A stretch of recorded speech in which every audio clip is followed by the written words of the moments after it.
let's do a Shigla foundation and concealer longevity test. So I'm just done with my makeup and it's already 8 o'clock. 8 o'clock ng umaga. So let's see if ano yung magiging tsura niya throughout the day kasi lalabas kami ngayon. Tara! It's already 10:30 ng umaga and this is how my skin looks like.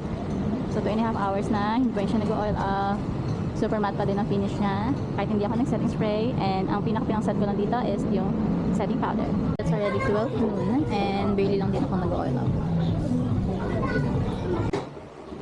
Time check, it's already 2 p.m. and nakauwi na kami and I can see the shine already, like it's been 6 hours. So that's reasonable because I have oily skin, but still it looks nice to me, like giving a glassy look. Let's try to tanggalin yung mga oil sa face ko. I don't use blotting paper, so I only use tissue paper. So yun yung itsura niya after niya. Like let's do this you.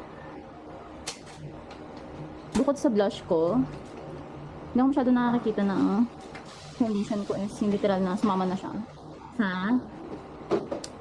nawawala na siya sa face ko. So ayan siya after. Yan ang tissue.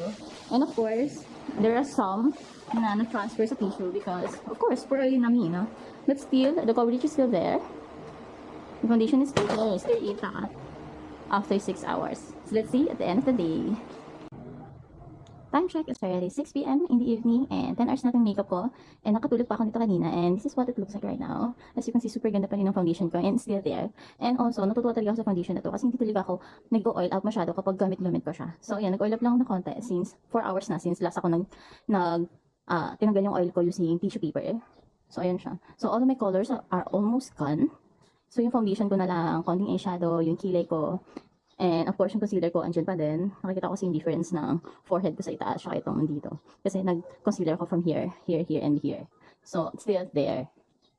Balikan ko kayo mamaya kung gaano kadami or kakunti na lang yung matitira once nag-wipe na tayo ng makeup remover. So, usually, nag-oxidize na, fully oxidized na yung foundation ko. 6 to 8 hours of wearing it. So, let's see ng last update. So, it's exactly 9 p.m.